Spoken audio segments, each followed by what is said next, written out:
Amit Shah BJP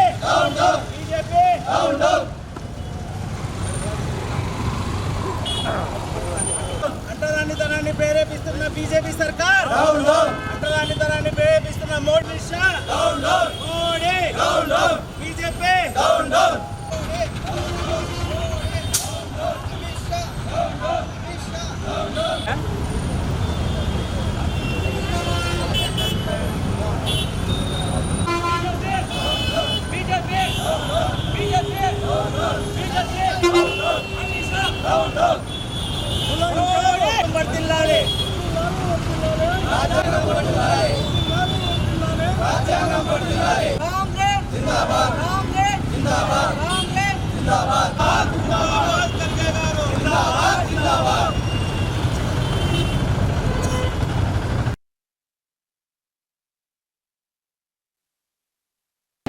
ఈరోజు ఇక్కడ నగరంలోని కాంగ్రెస్ నాయకులు ఎవరైతే ఉన్నారో యూత్ కాంగ్రెస్ జిల్లా మరియు రాష్ట్ర నాయకులు, అదేవిధంగా మైనార్టీ నాయకులు మరియు నగర కమిటీ నాయకులు, అదేవిధంగా డివిజన్ ఇన్ఛార్జీలు అందరూ ఇక్కడ ఒక సందేశంతో ప్రజల ముందుకు రావడం జరిగింది.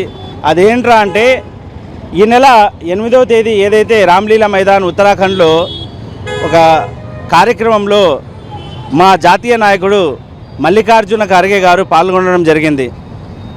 ఎంత విడ్డూరం అంటే, ఎంత అవమానం అంటే భారత రాజ్యాంగానికి. ఆయన పాల్గొన్న తర్వాత ఈ బీజేపీ నాయకులు, ఈ మతతత్వ నాయకులు వీళ్ళంతా కలిసి ఒక శుద్ధి కార్యక్రమము గంగాజలంతో యజ్ఞం చేస్తూ ఒక దళితులు ఇక్కడ వచ్చిపోయినారని రామ్లీలా మైదాన్ని శుద్ధి చేయడం జరిగింది. ఇక్కడ మనము ఎక్కడ నివసిస్తున్నాము, మాకు రేపు మేము స్వాతంత్ర దినోత్సవం జరుపుకోబోతున్నాం.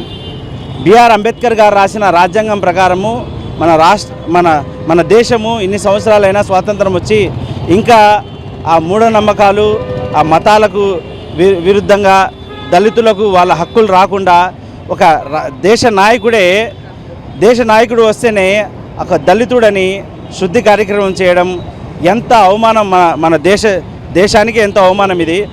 అటువంటప్పుడు ఒక సామాన్య దళితుడు ఎలా ఈ బీజేపీ సర్కార్, ఈ బీజేపీ నాయకత్వంలో, ఈ బీజేపీ గవర్నమెంట్లో మతాలకు కులాలకు తేడా లేకుండా ఎలా జీవించగలడు అని మనమంతా గమనించాలా, ప్రజలు గమనించాలా. ఇంత దౌర్భాగ్యపు ఈ సర్కారు మమ్మల్ని పరిపాలించడము ఇది చాలా దుర్మార్గము. కాబట్టి ప్రజలందరూ గమనించాలా. ఇంకా భారత రాజ్యాంగాన్ని బిఆర్ అంబేద్కర్ రాసిన రాజ్యాంగం ఉన్నప్పటికీ దాన్ని పక్కన పెడుతూ వీళ్ళు ఎటువంటి పరిపాలన చేస్తున్నారు ఇక్కడ మోడీ సర్కారు. అదేవిధంగా ప్రతి ఒక్కరూ బీజేపీ చేస్తున్న అరాచకాలను గమనిస్తూ రాజ్యాంగం ప్రకారము అందరం కలిసికట్టుగా మన భారత రాజ్యాంగాన్ని కాపాడుకుంటూ ప్రజలందరూ ఒక్కటిగా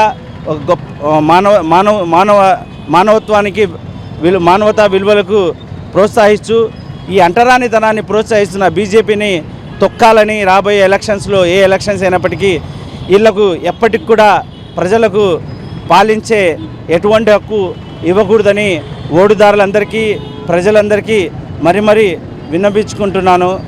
జై హింద్, జై కాంగ్రెస్.